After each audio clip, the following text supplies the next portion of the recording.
when you think about it from, what was her name? Like Dr. Casey something on Casey Means.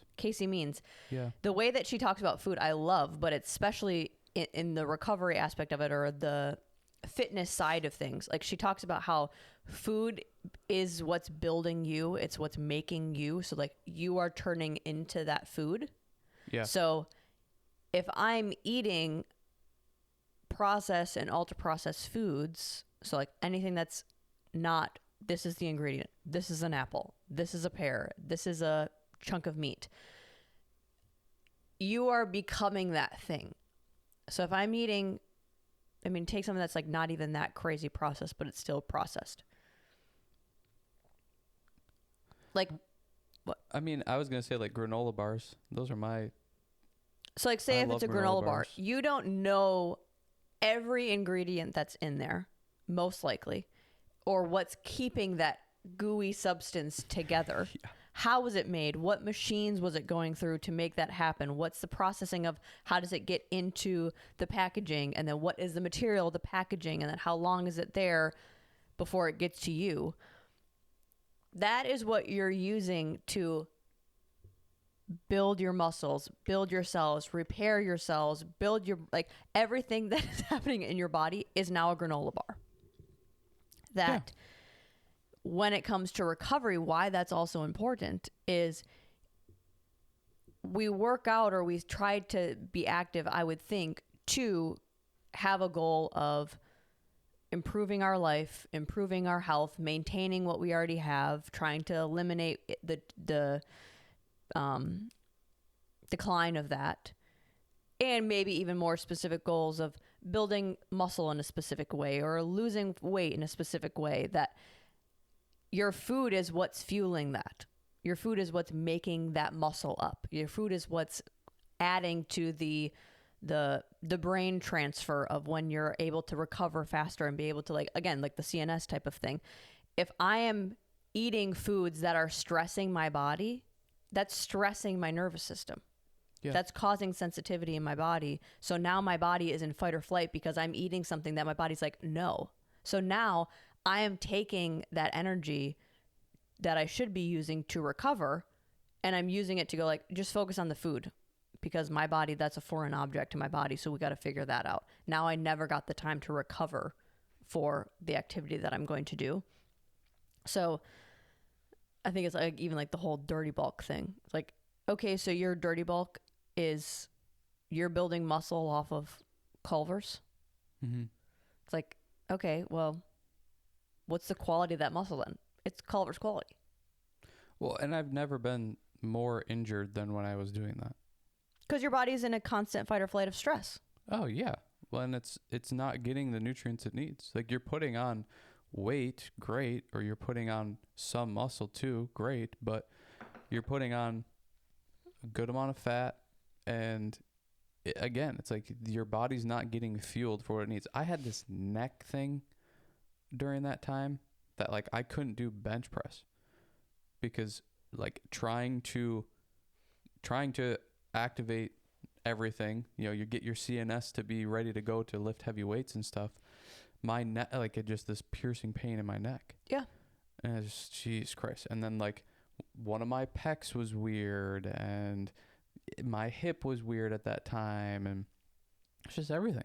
Well, like I mean, everything just starts to fall apart. You think about that. Like your nervous system is the highway of your body.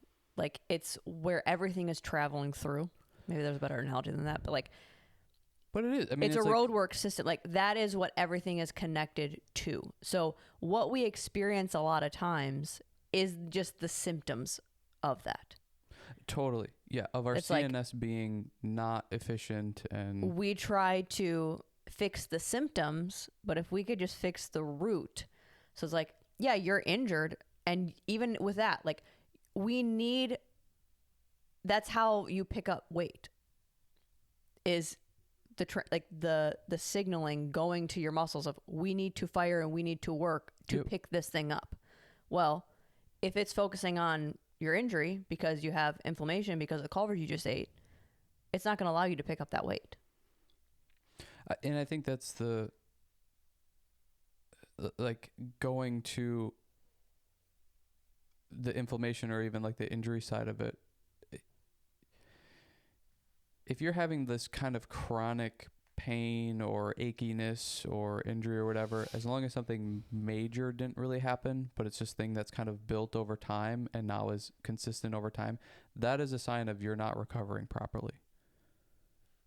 You know, it's like if you're constantly having a knee issue all the time, and this is something that you think back, you're like, I didn't have this 2 years ago, but it's slowly became an issue and become something over time.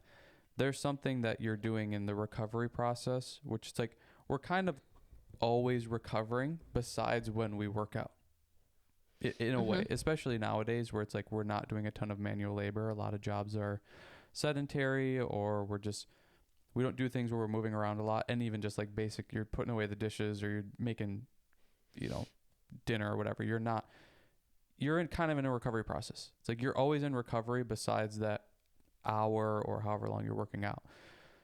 So during that time, you're not getting recovered enough to get rid of these aches and pains. And that's all the things we're talking about. It could be the fluids, it could be the rest, it could be the food you're eating, it could be you're not stretching, you're not relaxing so that your CNS can take a break. Like a lot of the times it's that. And then we go send this same signal and this same stimulus when we work out, and it just aggravates that stuff over again. So you have to look at all of these things, the full picture again, to start to figure out what's going on. And there's a lot of people where it's like you're kind of overtraining and you're doing too much and you need to dial back and or switch it to do different things so you're not doing the same repetitive things. But then, and I'm talking about in the gym and in working out, but then you need to look at everything else. It's like, how are you sleeping? How is your water intake? All the things we just mentioned. And you need to start to like dissect and really look at that stuff, because like we just went through, we thought it was coffee and then maybe not. But then for you, it like probably most certainly was coffee. For me, it had nothing to do with the coffee. It was something else.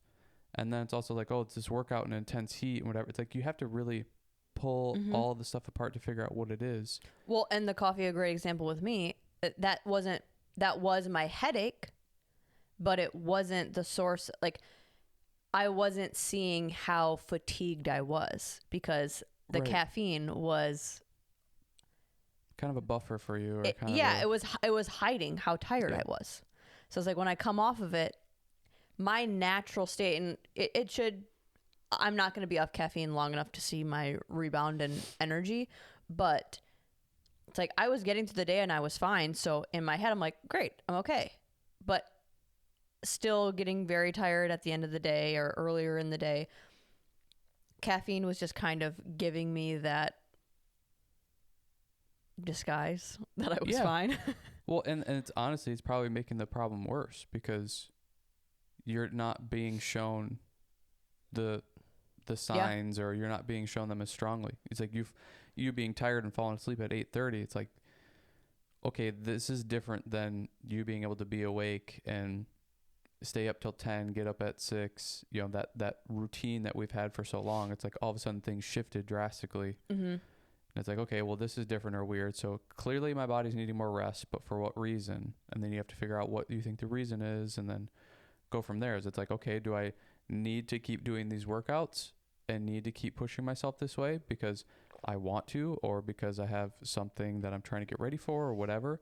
Then I can continue that, but I need to figure out how to get more rest throughout the day then to bring my CNS down so that it's getting the proper amount of recovery and all that kind of stuff.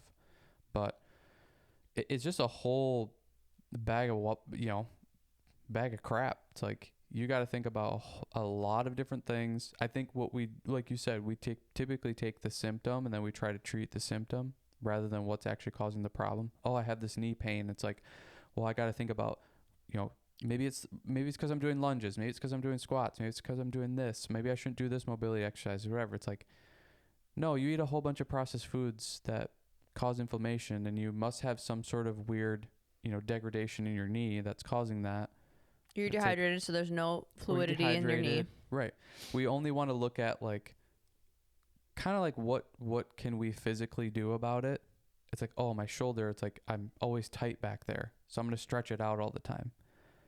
I'm always stretching it or always moving my head or whatever to have it release or something. And it's like, well, is it just you're not drinking enough water? Maybe the nutrients you're getting throughout the day are not enough. Maybe it's the CNS thing. Maybe you're just too stressed all the time that you need to practice more of like bringing yourself down and relaxing that CNS more often. So it's a whole array of stuff you got to look at. Yeah, well, and that's where I think we need to take more of an awareness of recovery. People just see recovery as foam rolling and stretching and like mobility, I guess, like going on the more it's all physical. Typical. Yeah. That's where I think people have pushback with well, you just got to rest. We're not saying work out and then as soon as you're sore or as soon as you're feeling fatigued or any sober way, like take a week off. I think that's where people go like, no, you just got to push through it. Like just go into the next day and like, even though you're sore, still work out. Like, well, no, we're saying somewhere in the middle of like, there's more to recovery than just stretching sore yes or sore no. Right. Yeah. It's like, no, you should be able to work out regularly. You should be able to stay on your consistent routine.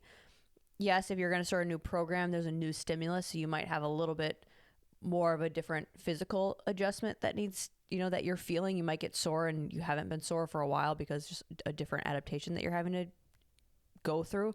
But that doesn't mean that this whole recovery package should help you still be able to stay consistent within your activity.